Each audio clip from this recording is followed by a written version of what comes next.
Il est 18h pile, donc je déclare la séance ouverte. J'ai des noms là. On va procéder à l'appel si vous voulez bien. Donc Claudine Gambé est présente, Audrey Tardieu est présente, Stéphanie Marquet-Recure est présente, Cathy Pérez est absente, elle a donné procuration à Vincent Garouste. Vincent Garouste est là, Claire Combat est présente, Anne-Marie Abadi est présente, Michel Renou est présent, François Bontemps est présent, Sandrine Lafont est absente, elle a donné procuration à Claire Combat, Nathalie Marty est présente, Hervé Carrière est présent, Sadine Sauvage est absente, elle m'a donné procuration, Lionel Pierriou est absent, Cyril Mijoul est là, Christopher Perron est reparti, je sais pas si Non, il a donné procuration. mais il est déjà reparti. Ah, mais il est parti. Non, oui, il est parti. Non, il est juste venu comme ça. Vous avez la procuration. Oui. Ah, d'accord, oui. Vincent, Non, mais j'avais cru qu'il restait un moment. et qu'il partait après. non.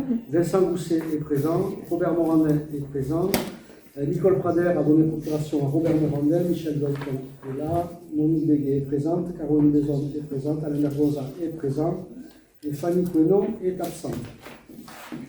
Donc, si vous voulez bien, je vous propose comme secrétaire de séance d'élire Vincent Garouste. Est-ce qu'il y a des votes contre? Merci. Unanimité. Donc, le premier point de l'ordre du jour, c'est l'approbation du PV du Conseil municipal du 12 mars. Est-ce qu'il y a des remarques particulières? Oui, Claire Combat, nous voulons le signaler à la page 17, la réponse que vous avez faite, monsieur le maire, sur Christopher Perron.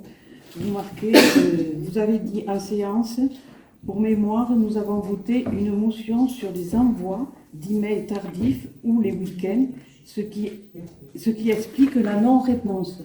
Et par contre, sur le PV, c'est marqué ce qui explique nos réponses.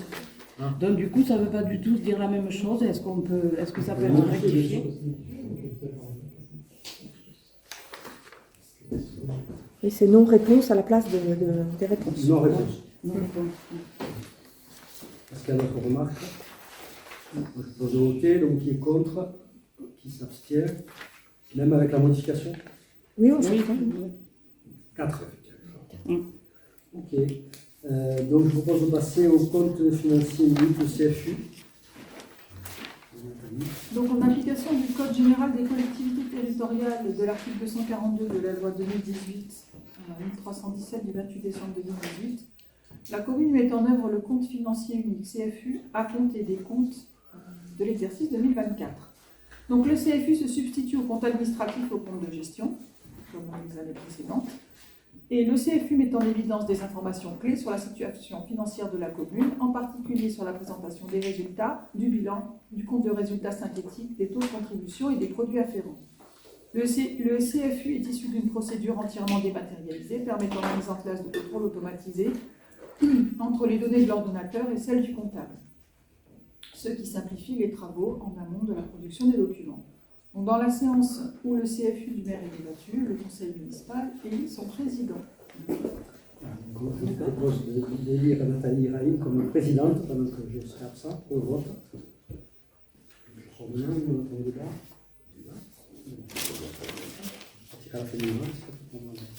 D'accord.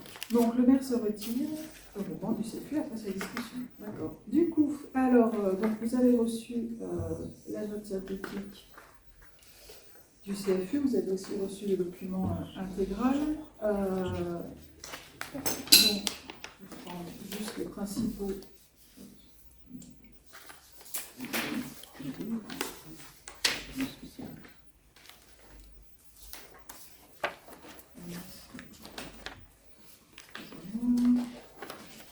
Je vais aller dans les mains, il y a 30 secondes. Il est là.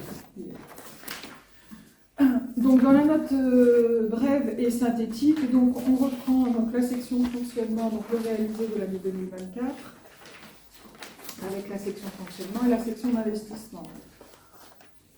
Donc, pour rappel, en 2024, les recettes de fonctionnement ont représenté 4 531 288 euros et 60 centimes.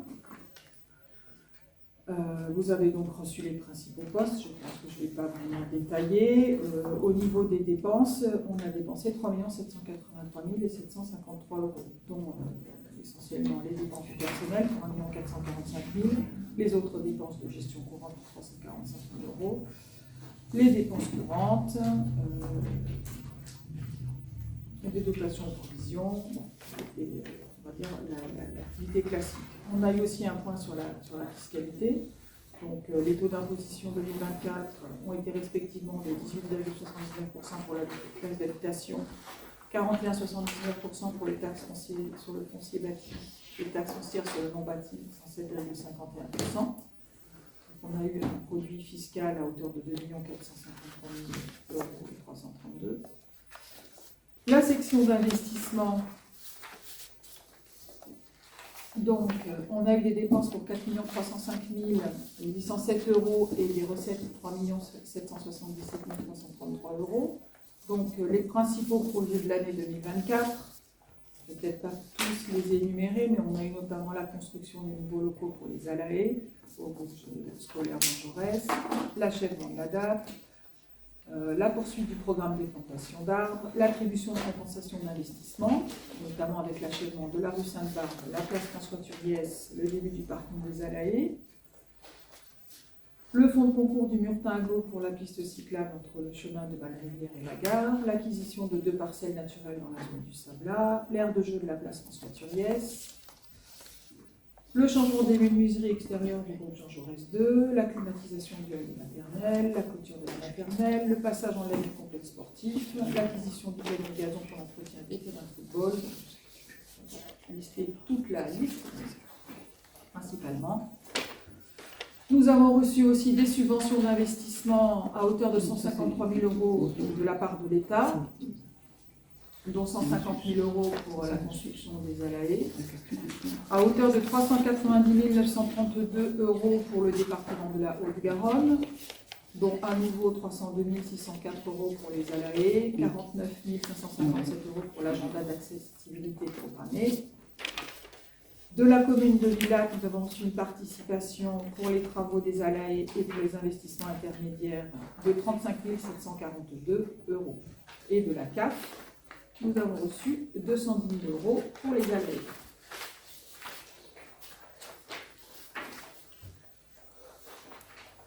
Au niveau de la dette,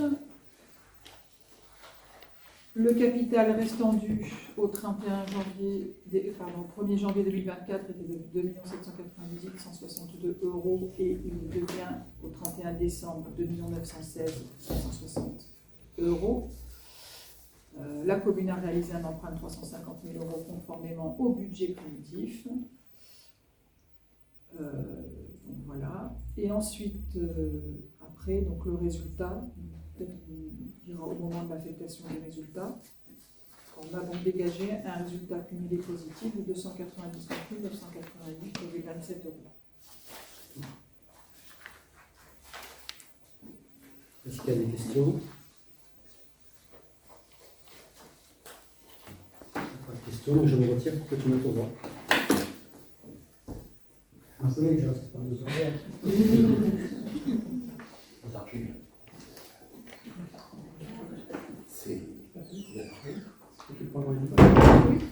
Donc, nous allons procéder au vote du CFU pour l'année 2024. Qui est contre?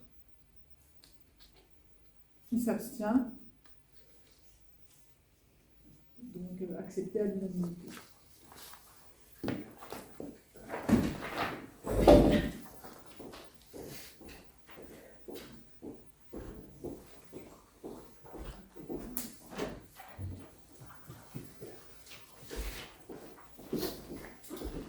Merci.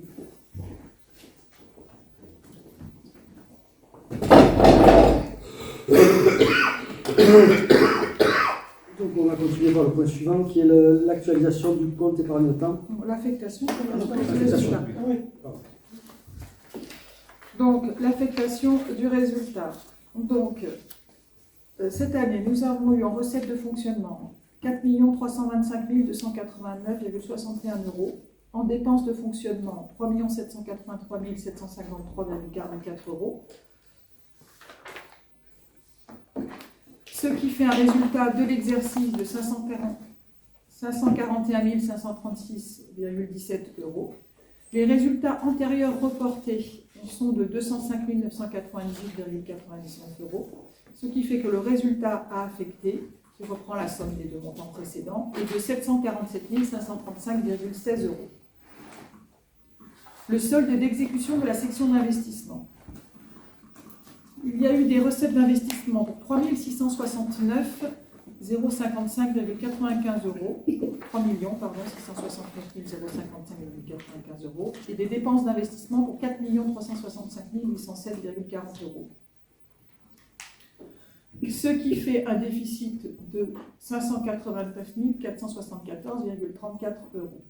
Le solde des restes à réaliser ont été de 141 927,45 €, ce qui nous apporte donc un besoin en financement de 447 546,89 €.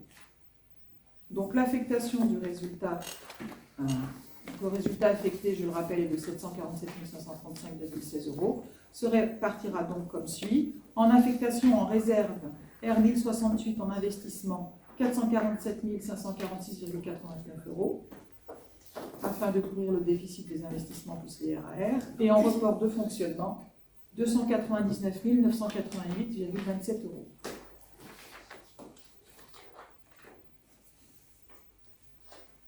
Des questions? Pas de questions. Je propose de mettre aux voix. Qui est contre? Qui s'abstient? Merci. Donc, par rapport à la délibération, je vous passe une feuille d'émargement sur le CFU. Chacun doit le signer pour vos procurations.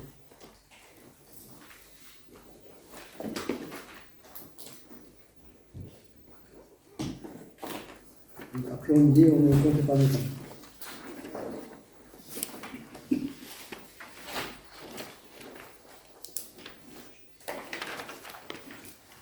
Donc le compte épargne-temps. Donc, par délibération, en date du 17 décembre 2009, le conseil municipal a instauré le compte épargne-temps à compter du 1er janvier 2010. Celui-ci a été modifié par la délibération en date du 13 décembre 2010, adoptant le principe de monétisation. Le nombre de jours épargnés est plafonné à 60 et le montant des d'indemnisation en vigueur à compter du 1er janvier 2024 par catégorie d'emploi sont catégorie A, 150 € brut par jour, catégorie B, 100 € brut par jour, catégorie C, 83 € brut par jour. En application du principe comptable de prudence, il convient de constituer une provision dès qu'il apparaît un risque susceptible de conduire la collectivité à verser un droit d'indemnisation significatif. Donc, par délibération 2024-0304 du 10 avril 2024, le conseil municipal a constitué une provision budgétaire pour l'indemnisation des jours épargnés sur les CET pour un montant de 5 975,80 €. Compte tenu de l'augmentation du nombre de jours de CET au 31 décembre 2024 et de l'augmentation de la probabilité qu'il y ait des demandes en lien avec la baisse de l'indemnisation des congés maladie ordinaires, Monsieur le maire propose de retenir un taux de provision de 25% au lieu de 20% et d'ajuster la provision comme exposé ci-après. Donc, catégorie A, 109 jours épargnés au 31 décembre 2024, potentiellement indemnisables à compter du 16e jour 64, d'une valeur brute unitaire de 150 €, soit 9 600 €. Donc, provision pour un taux de risque proposé à 25%, 2 400 €. Catégorie B, 232 jours épargnés au 31 décembre 2024. Potentiellement indemnisable 157 jours à 100 €, ce qui ferait un total de 15 700 €. Donc, une provision est proposée pour 3 925 €. Et pour la catégorie C, nous avons 158 jours au 31 décembre 2024, potentiellement indemnisable à compter du 16e, 64 jours, fois 83 €, nous donne un montant de 5 312, provisionné à 25%, 1 328 €. Donc on propose donc de passer à 7 653 € pour une provision en 2024 de 5 975,80 €, ce qui nous fait un ajustement en provision en 2025 pour 1 677,20 €. Est-ce qu'il y a des questions sur le CET? Des questions, donc on voit. Qui est contre? Qui s'abstient? L'unanimité ici. On va passer au taux d'imposition.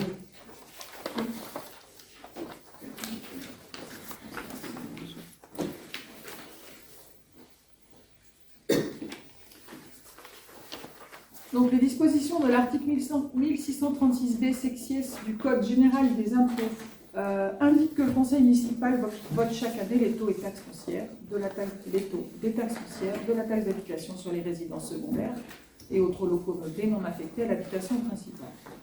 Donc, il est précisé que le taux de la taxe d'habitation figé de 2020 à 2022 est de nouveau voté depuis 2023. Cette taxe ne concerne plus que les résidences secondaires et les locaux meublés non affectés à l'habitation principale.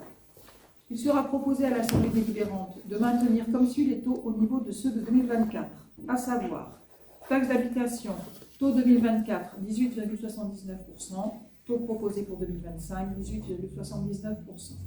Taxe foncière sur les propriétés bâties, le taux 2024, 41,79%, taux proposé 2025, 41,79%. Taxe foncière sur les propriétés non bâties, taux 2024, 107,51%, taux proposé pour 2025, 107,51%. Donc, je veux juste rappeler qu'on n'a pas augmenté les impôts depuis qu'on y est venu. Depuis 2020, on a gardé les mêmes taux. Il n'y a que la réévaluation des bases de l'État qui a augmenté, mais la commune n'a pas augmenté les taxes. On espère pour l'année prochaine ne pas les augmenter non plus. Donc s'il n'y a pas de questions, je propose de voter. Donc, s'il y a des gens contre la stabilité des taux, abstention, unanimité, merci. Monsieur Cotte, elle n'y est pas sur la liste, on le rajoute en dessous. On la rajoute en dessous. Elle n'y est pas sur la liste. Je ne m'ouvre pas. Ouais. Désolée. Tu te rajoutes en dessous, sinon. Mais oui, on va le rajouter, bien sûr. Je veux pas.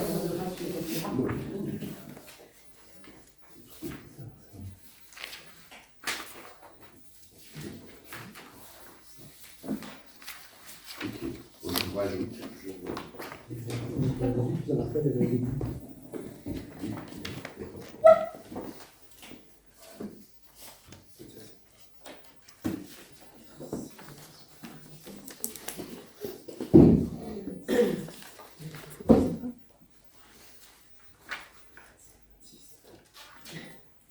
Désolé. Alors, je ne sais pas pas. grave.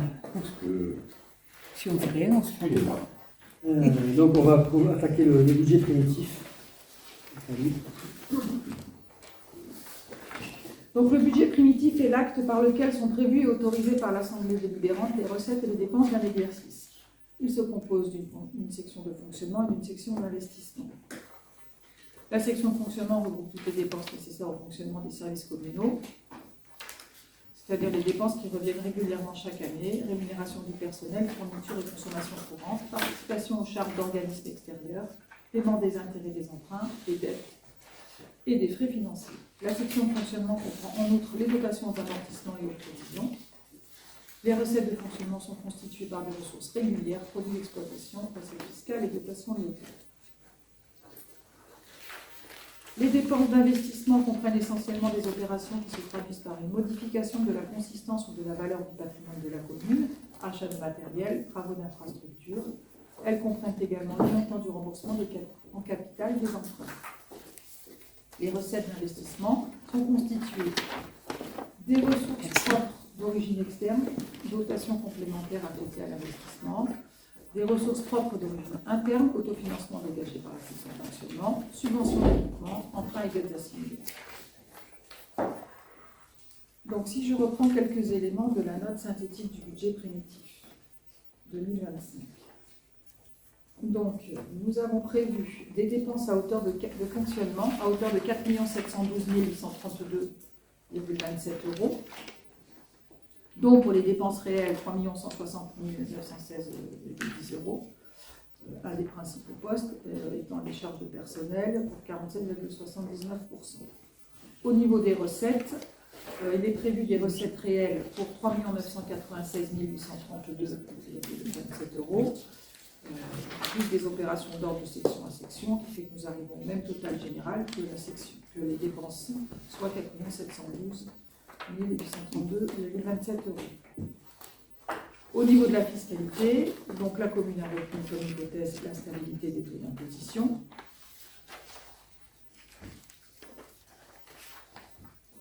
Au niveau des dotations de l'État, il est prévu 555 000 €, soit une légère hausse par rapport à 2024. Au niveau des investissements, il est prévu un total de 4 038 648,82 € pour le total de la section d'investissement, qui comprend entre autres des opérations d'ordre de section à section, des opérations patrimoniales et le reste étant effectivement des investissements. Les principaux projets pour 2025 sont la fin des études et les travaux d'aménagement du parc, l'achèvement des travaux des ALAE, l'attribution de compensation d'investissement pour 1 million d'euros, qui comprend le solde provisoire et définitif de 2024, le traitement d'une circulation piéton-cycle sur le chemin des Espérances, le retraitement du parking arrière du groupe scolaire en lien avec les ALAE, des études sur des projets de voirie.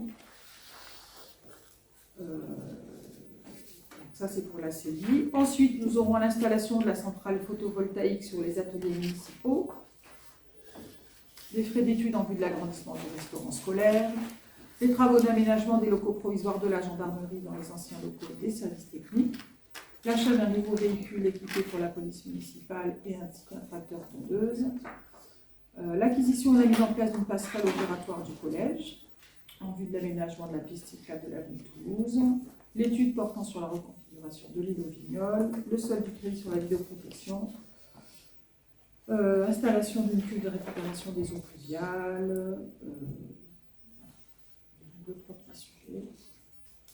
Ensuite, nous avons prévu des subventions pour lequel il y a une partie d'ailleurs en RAR. Donc il y aura des subventions de l'État, notamment le fonds vert pour le parc de la mairie, la rénovation énergétique Jean Jaurès 2, les travaux de géothermie des ALAE, la vidéoprotection, pour un total donc de l'État de 361 742,31 €. Du département de la Haute-Garonne, nous attendons 415 848,43 €, dont pour les plus gros montants, 198 000 € pour le solde des ALAE et 109 648 € pour le parc. De la commune de Villatte, nous attendons une participation ainsi que pour les travaux des ALAE, les investissements intermédiaires et le parking des ALAE, 78 990,27 €. De la CAF, 90 000 €, toujours pour les ALAE, et de la région, 120 788 €, donc 70 000 € pour le parc.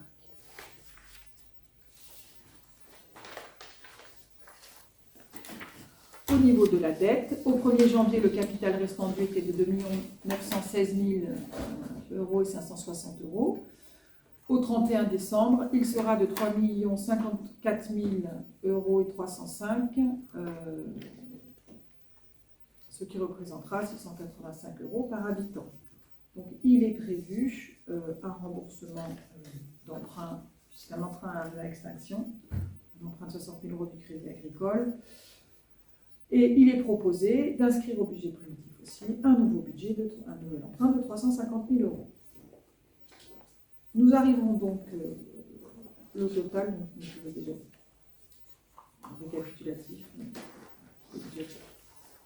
Vous avez des questions? On peut. Nathalie Marty. Donc une question, la question numéro 1. Nous constatons que le document complet du budget primitif de la commune, maquette détaillée au format adapté à la nomenclature M57, n'a pas été transmis en totalité à l'ensemble du conseil municipal. Cette présentation partielle, juste rappel, nous avons reçu un document de 40 pages dont 20 étaient blanches. Cette présentation partielle ne permet ni une lecture fidèle de la réalité budgétaire de la commune, ni un débat démocratique sincère au sein du conseil municipal. Et nous estimons que cette situation constitue une atteinte grave au principe de sincérité budgétaire, tel que garanti par les dispositions de l'article L 1612-4 du Code général des collectivités territoriales, et corollairement une atteinte au droit fondamental à l'information des élus, protégé par l'article L 2121-13 du même code. Donc nous vous demandons pourquoi ne pas nous avoir transmis le document complet permettant un vote éclairé du budget avec l'ensemble des éléments tangibles.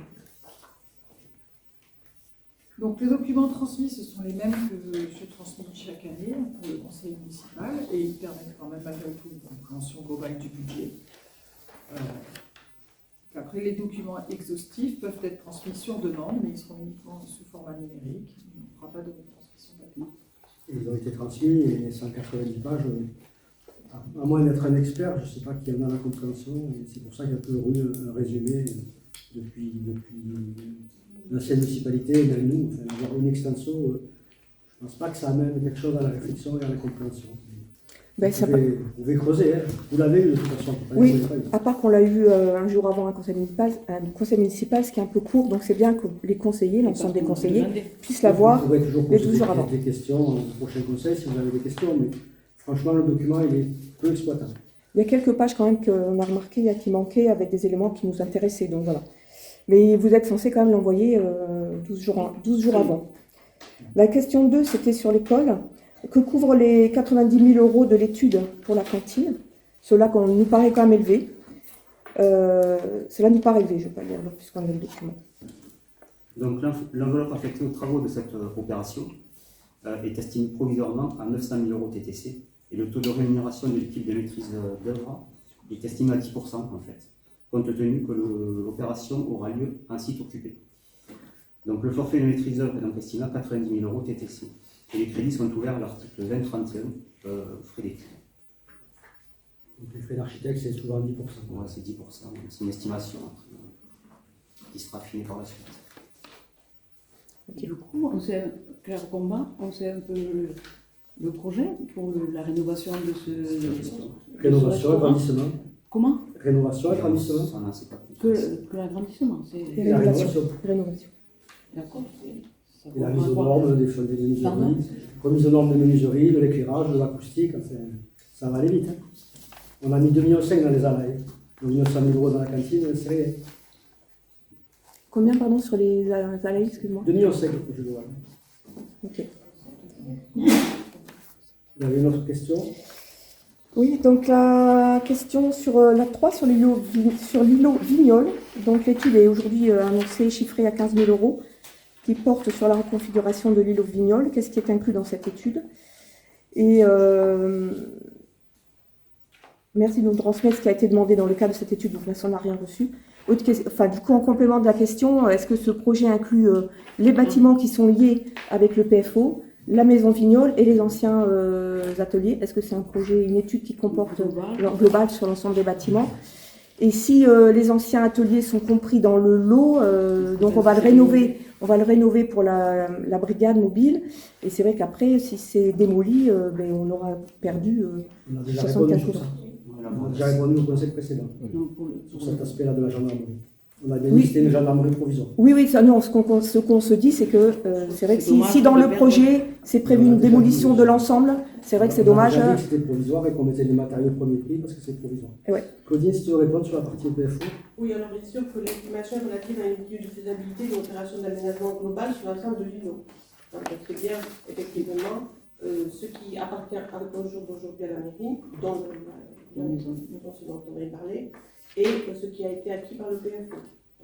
Donc, c'est à remettre à une étude de faisabilité une opération d'aménagement qui comprendrait des logements, des commerces, la constitution des commerces existants, et des équipements publics, ainsi que donc puisqu'il y a des locaux qui seront pour la mairie, ainsi que des parkings et espaces extérieurs sur l'ensemble du périmètre de l'îlot. Le chiffre des crédits prévus correspond à l'estimation de la part de la commune, après prise en compte des situations attendues de la part de l'EPFO et de la région partenaire, dont les ouvertures de crédits seront ajustées après l'attribution du marché et la notification des subventions. Les crédits relatifs à cette étude sont ouverts à l'article 2031 frais d'études.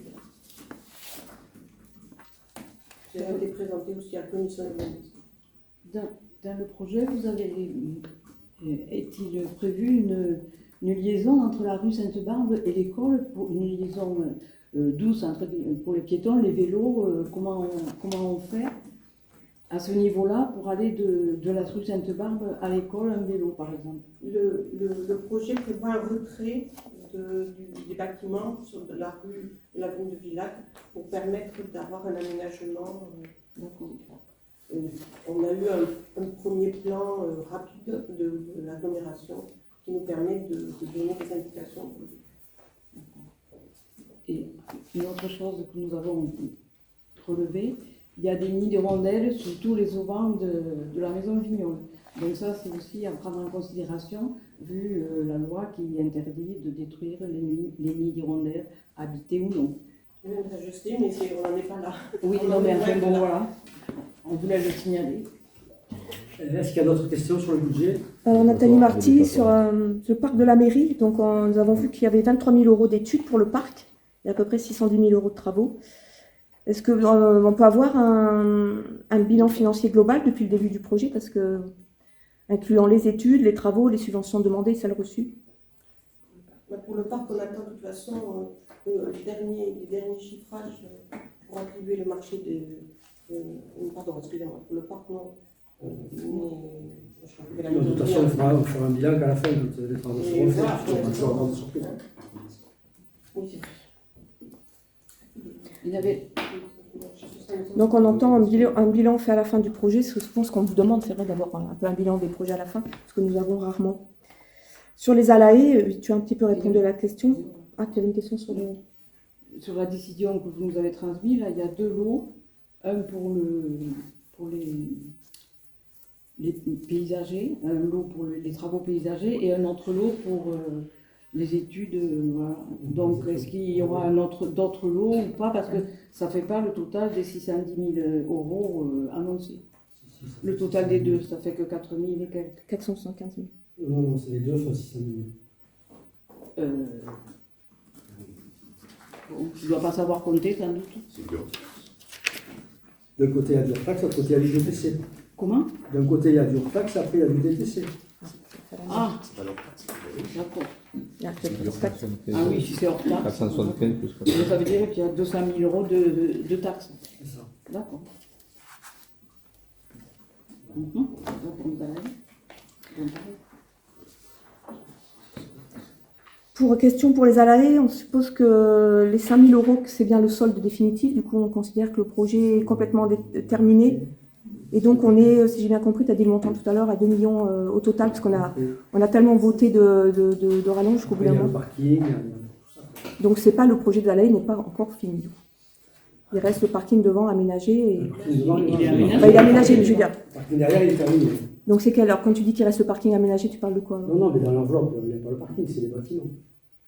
Le projet global. Oui, ça d'accord. C'est hors parking. Après, mais à part les 5 000 €, on ne va plus nous Ah non, représenter mais de c'est montant sur les terminé. ALAE. C'est terminé. De toute façon, tout ce qu'on met dans le budget, c'est forcément sincère, donc on ne va pas rajouter des trucs cachés. Mais je ne parle pas de ça. La La question On que te je te- demande Non, mais s'il n'y a rien d'autre, La question que je pose, c'est on peut dire que maintenant le projet est clôturé. forcément. Ok. Donc, du coup, on peut avoir le total global du projet. On n'a pas encore de discussion. On n'a Avec pas Les encaissé subventions ne sur sont pas encore encaissées. Comment? Les subventions ne sont pas encore encaissées, donc on n'est pas encore sûr Quels sont dans les budget 2025? d'avoir les montants exacts comme ils sont dit. Il faut attendre quelques années. Ok. Dès que vous les aurez, vous pourrez nous les transmettre. Et nous faire un bilan. Loin de l'avenir. C'est la durée. Comment? Des fois, on les en a après, les subventions. Oui, Sur l'attribution, Nathalie Marty toujours, attribution de compensation des projets de voirie. Donc il y a 1 million qui est prévu, donc c'est vrai quand même une somme importante. Quels sont ces projets de voirie? Est-ce qu'il s'agit Il y avait de... une commission finance, il aurait peut-être fallu participer à la commission finance. Non, Parce que là, passer attends. toutes ces questions qui n'intéressent pas forcément l'ensemble des participants, ça fait un peu lourd, quoi. Attends, la dernière commission finance, on a eu une proposition de date, on a été plusieurs, donc Caroline aussi, on n'a pas pu y participer. Mais le DOB, ça reprenait les mêmes éléments, et il n'y a pas de nouveauté par rapport au DOB, et tout ça, ça a été déjà vu dans le C'est DOB, quoi. qui connaît du- Donc de reposer des questions qui ont déjà été posées, Non, parce que les 1 million, ils sont quand même détaillés. Je ne vois pas ce que vous voulez savoir de plus par rapport à ces 1 million, mais pose ta question. alors, en tout cas, ce qu'on peut aussi remarquer, donc, est-ce qu'on a remarqué aussi par rapport à ça des marquages au sol sur des compteurs routiers avenue de la Croisette? Est-ce que c'est des réalisations qui sont d'une future piste cyclable qui sont compris dans ce 1 million qui sont engagés ou pas? Est-ce qu'il y a une concertation avec les commerçants de cette rue qui seront impactés par C'est ce indiqué dans le document, donc c'est pas dans les travaux de l'année. C'est une question qu'on vous pose. Et Vous posez la question? on a marqué qu'il y avait des études, donc il y a des études. C'est juste la partie piste cyclable du chemin des Espérances dans le budget. Non, Donc, mais après, donc la question qu'on vous pose, c'est ça, vous nous répondez non, c'est pas dans le budget. Voilà. Et c'est donc on a la réponse. c'était dans les autres travaux de voirie. On se demandait si ça faisait partie. Non, c'est des études Claire sur Combat. les projets de voirie. Oui, et bien, Et après, c'est des petits travaux d'entretien, mais c'est pas la Oui. piste cyclable. justement, c'est la question qu'on se pose, c'est ces marquages qui sont rue de la C'est Croisette. pas- c'est ça. Est-ce que ça fait partie de ces études sur les projets de voirie? Des études. Ah, c'est des études, oui. Pas des travaux. La question, c'est Non, des mais travaux. on n'a pas parlé de travaux, on a parlé des études. Non, on parlait des travaux. La question, Donc c'est ça des fait travaux. partie de ce chapitre, du coup. Tout à fait. Les Ah, études l'étude, oui, oui. sont dans ce chapitre. Et on fera des études. concertations quand on aura un projet avancé avec l'ensemble de la population. C'est ça, ok. Et pas que les commerçants. C'est encore mieux. Oui, c'est bien. Et une dernière question sur la vidéosurveillance. Donc, on voit que le solde de crédit donc est de 13 000 € pour 2025. Donc, comme c'est marqué solde de crédit, on suppose que tout est installé, c'est terminé. La vidéosurveillance, toutes les caméras sont mises, ou il y aura une autre tranche. Donc, c'est pas terminé, puisque ça sera terminé opérationnel quand il y aura des panneaux à l'entrée de la ville. Il y aura marqué ville sur vidéoprotection. Donc, Oui. tant qu'il n'y a pas les panneaux, c'est pas terminé. D'accord, mais il n'y a pas d'autres caméras qui seront financées, qui seront installées. On considère que les caméras, là, c'est terminé. Absolument. Ok. Il n'y a plus de contrat.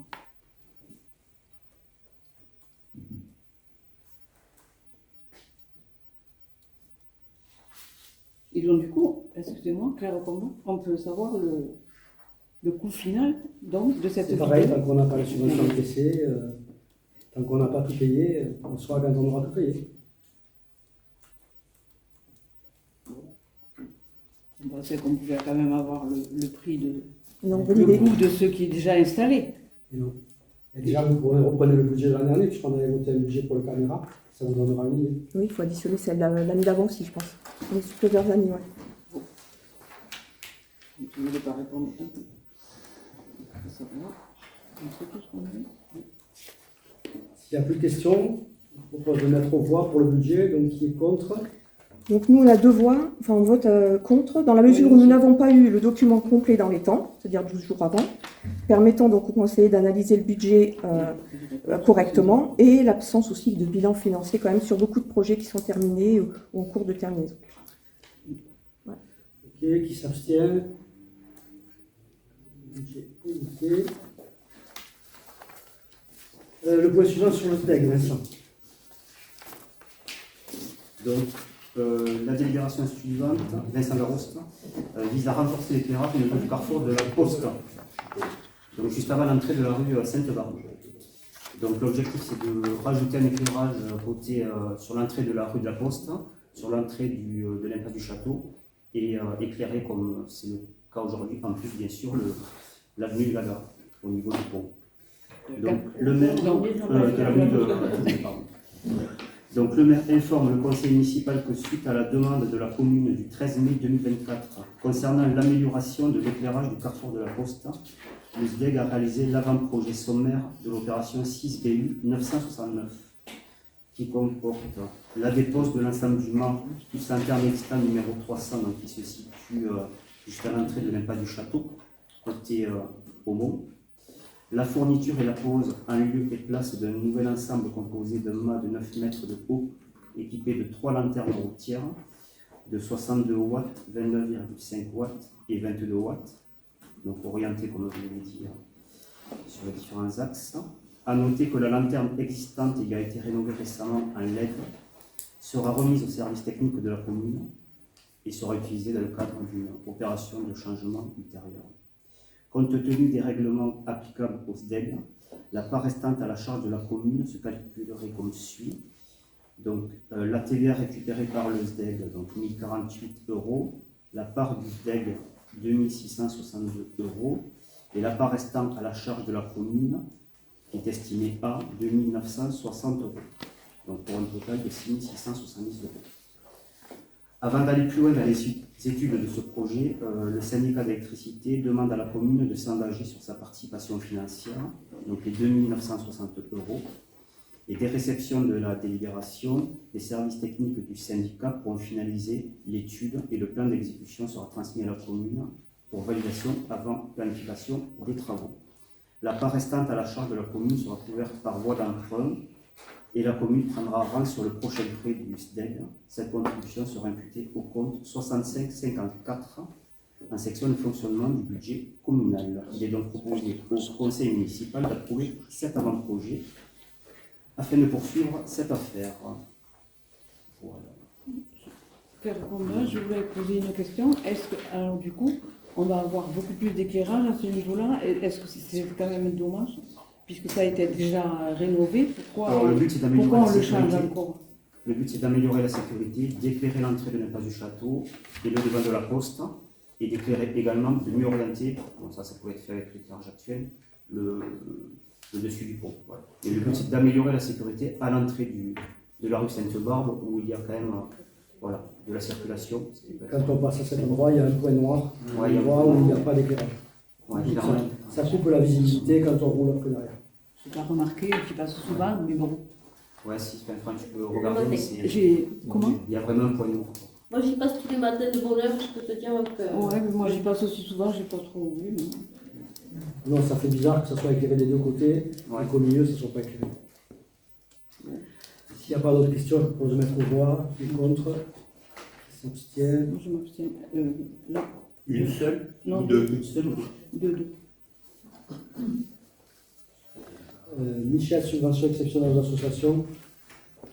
Michel Dornou, donc subvention exceptionnelle aux associations 2025. Donc les subventions de fonctionnement qui auront aux associations sont attribuées dans le cadre du budget. Les subventions exceptionnelles doivent faire l'objet d'une délibération particulière.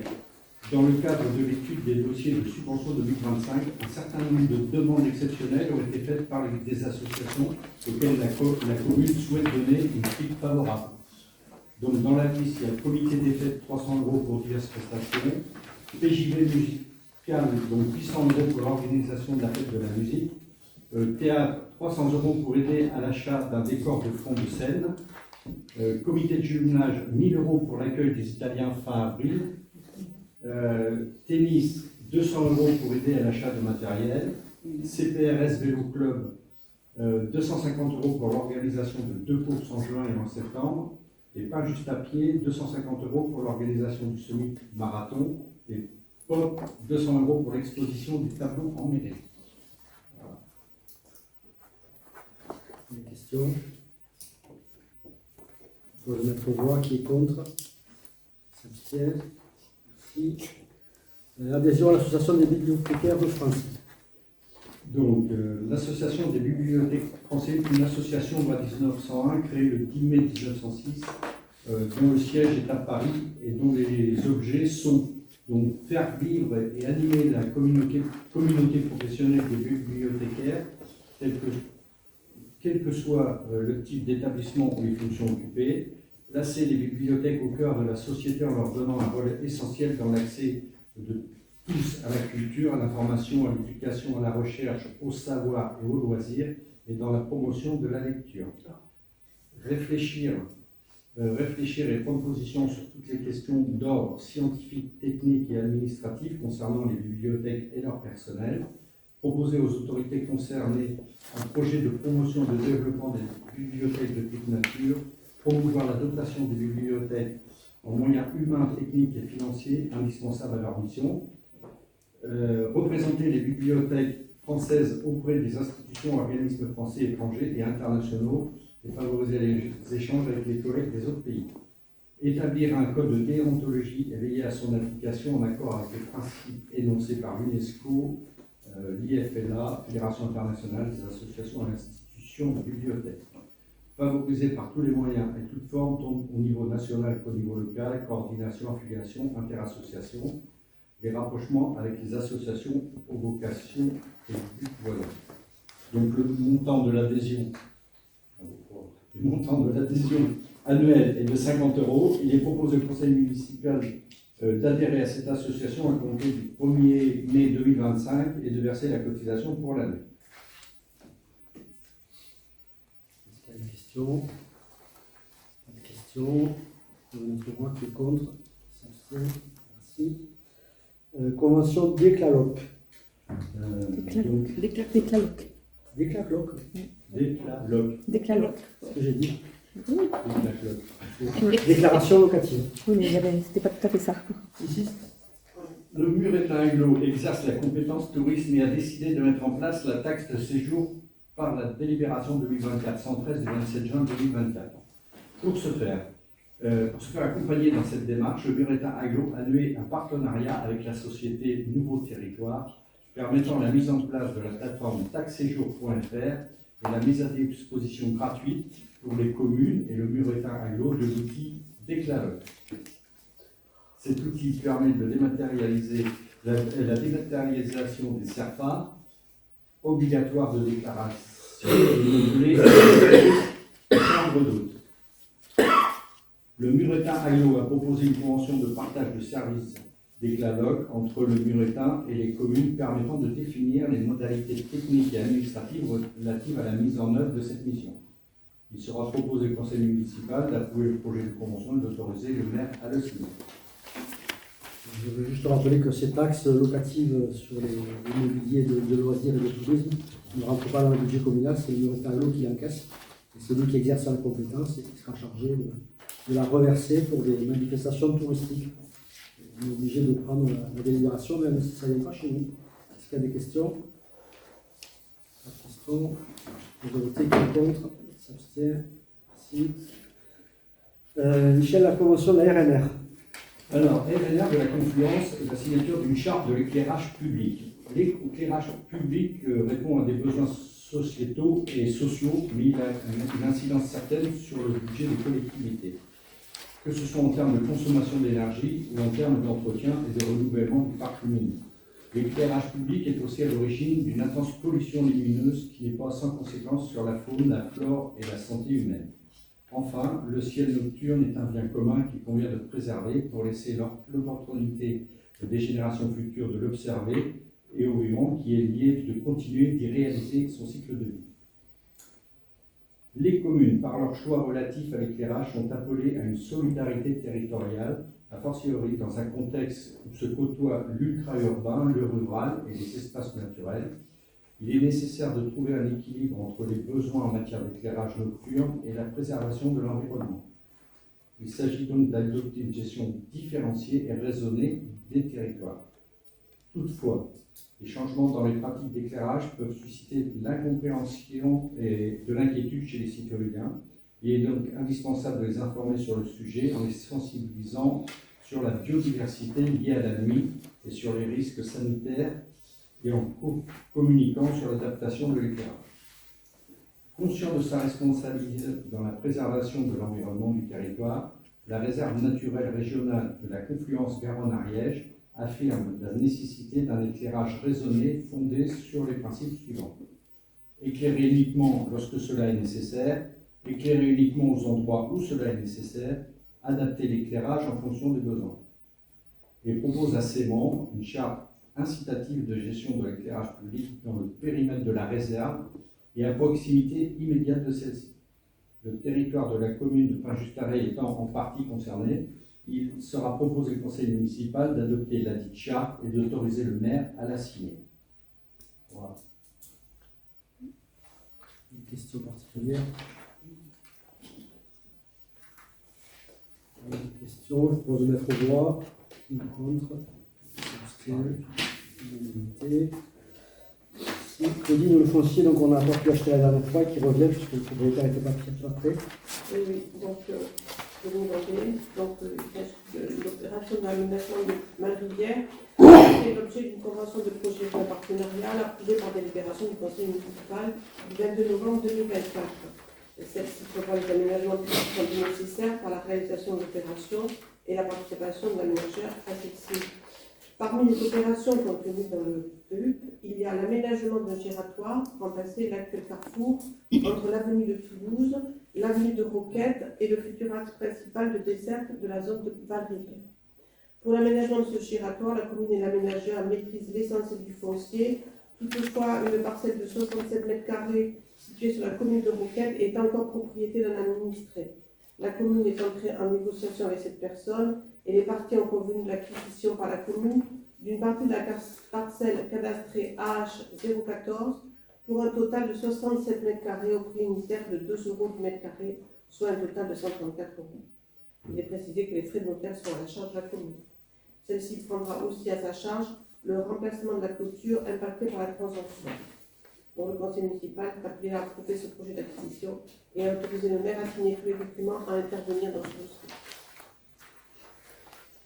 Est-ce qu'il y a des questions? Donc, je propose de mettre aux voix qui est contre, qui s'abstiennent. Merci. On arrive au rendu compte des décisions, donc il y en a quelques-unes. Le renouvellement de l'adhésion de la commune à la Fondation du patrimoine. Une convention de formation sécurité incendie avec la société Prévenscope, c'est pour les présidents de l'association qui utilisent les locaux de la commune. Le renouvellement de la commune, de l'adhésion aux archivistes français, le renouvellement de l'adhésion à l'association Occitanie, Livres et Lecture, l'attribution du marché pour le réaménagement du parc de la mairie, et enfin la décision du renouvellement du bail du 12 août Sainte-Barbe avec Madame Gaillet. Ensuite, c'est la décision portant purge du droit de préemption. Donc il y a quelques maisons et un terrain à Malrivière qui permettra de faire l'opération immobilière dont on vient de parler avec le rond-point. On arrive à la fin du conseil, donc on va passer sur les questions diverses. Donc il y en a quelques-unes, notamment une sur les pistes cyclables.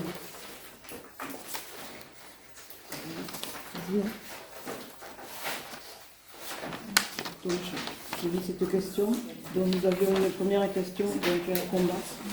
Nous demandons avoir accès à un plan d'ensemble des pistes cyclables défini pour une vraie politique de modalité douce. Celle-ci n'a jamais été présentée en commission mobilité. Merci de nous transmettre à défaut des éléments permettant de connaître l'ensemble des trajets cyclables en projet et à venir sur la commune. Nous réitérons la nécessité d'utiliser en dernier recours des trottoirs piétons cycles, car cette configuration est problématique à bien des égards pour les utilisateurs concernés et non recommandée par la CEREMA. Alors je vais vous répondre, Cyril Mijoul. Donc il n'existe pas actuellement de schéma directeur communal. Par contre, il existe un plan général cyclable numérotin à gauche. C'est sur celui-là que nous nous basons. Et d'ailleurs, je vous invite, parce qu'il est accessible à tous sur leur site internet, à aller le consulter si vous voulez avoir des informations supplémentaires sur le sujet. En ce qui concerne le CEREMA et les trottoirs cycles, donc on prend bien note de votre demande et de votre recommandation. Cependant, on estime que cette solution est actuellement sécurisante pour les piétons. Ce n'est pas une variante économique au chaussée-doux qui, lui, ne sécurise pas les vélos. De plus, le code de la route nous permet toujours d'ailleurs aux vélos d'y passer. Et le département fera la même chose pour le REF 4 entre Pinge-Carré et Labarthe, même si on estime que le flux de vélos sera quand même beaucoup plus important. Puis-je rajouter quelque chose? Parce que je m'inscris en faux sur le fait qu'on n'ait pas présenté de schéma directeur cyclable communal. C'est vrai qu'il n'y a pas eu de document formel. Mais je rappelle, et notamment Carcombat qui y était, que nous avons eu des commissions commissions mobilité, comme dans l'époque où je m'en occupais, où nous avions constaté que les projets communaux coïncidaient avec le schéma directeur cyclable du Muretin, et que donc nous inscrivions dans ce schéma directeur du Muretin. Et nous avons même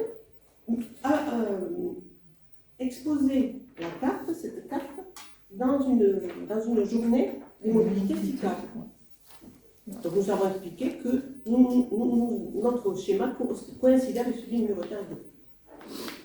Est-ce que vous pouvez développer la phrase cette configuration est problématique pour bien des utilisateurs? Parce qu'on ne la comprend pas. Donc si vous pouviez expliquer en quoi c'est problématique.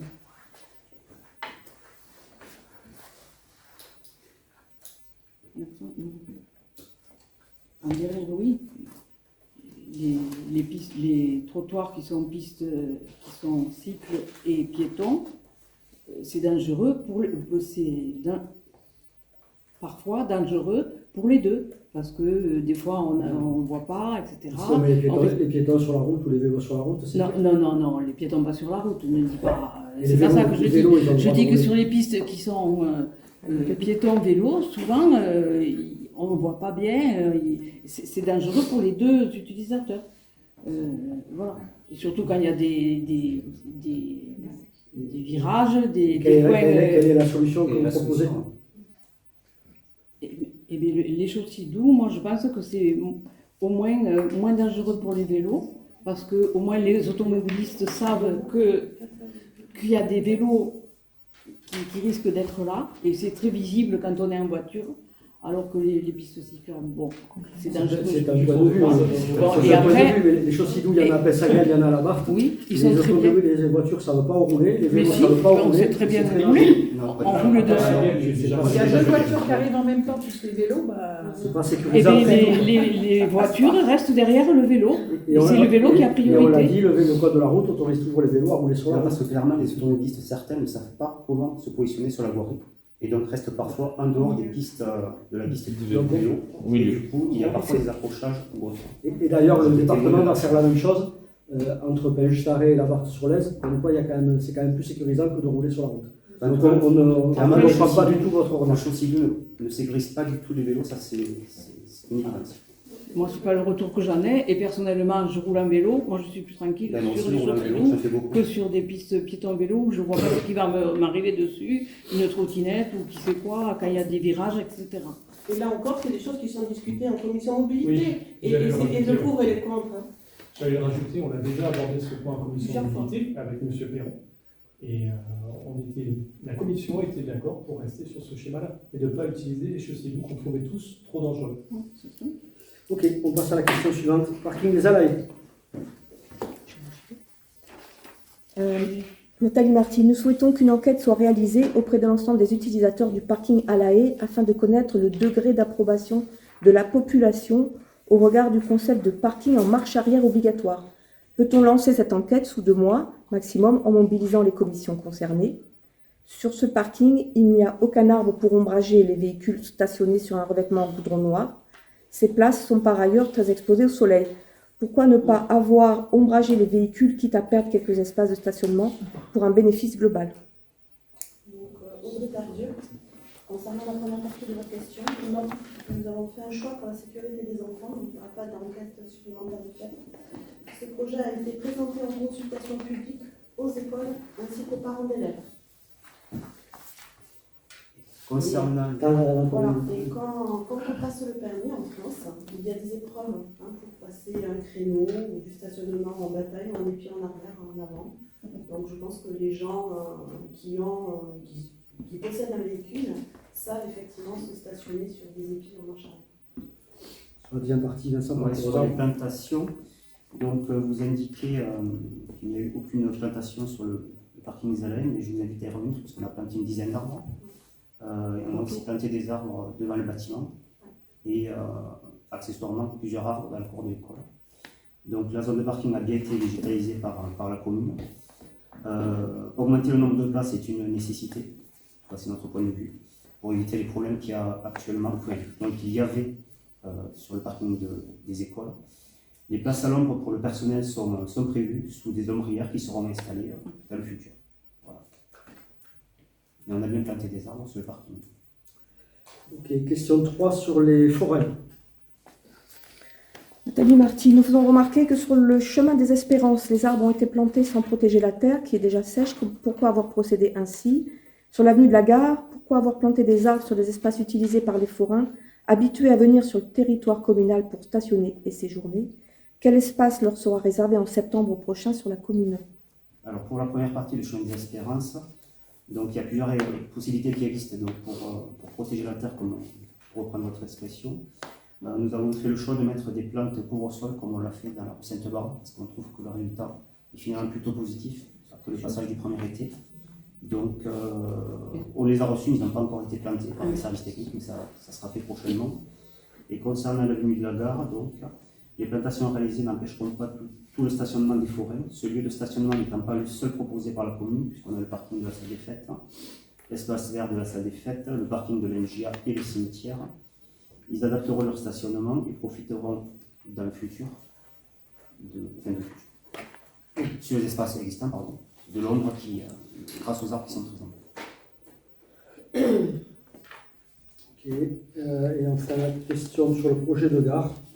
Nathalie Marty, donc projet de la gare, la mairie est propriétaire d'un terrain communal de plus de 5000 m² acquis par l'ancienne municipalité, dont une ruine a été détruite par le passé.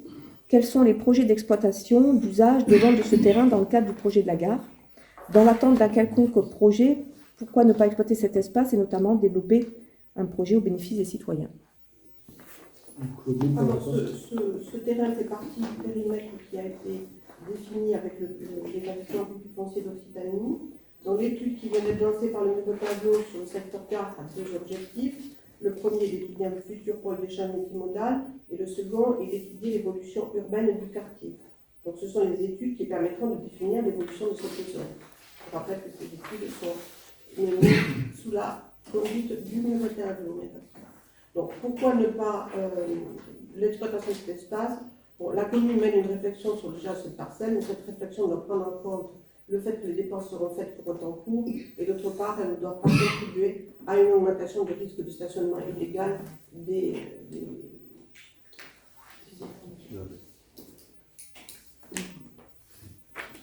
Bon, ce terrain n'est pas d'un accès facile non plus. Voilà, donc on a terminé l'ordre du jour du Conseil. Donc je vous propose de lever la séance. Il est 19h pile. Pour le prochain Conseil municipal, on n'a pas encore de date arrêtée. Ça dépendra des délibérations qu'on aura. Donc il y en aura sans doute avant l'été. Voilà. Merci à tous et profitez de la soirée vu qu'il fait beau et que les jours rallongent. Merci à tous. C'est Craig Sébastien. Oui.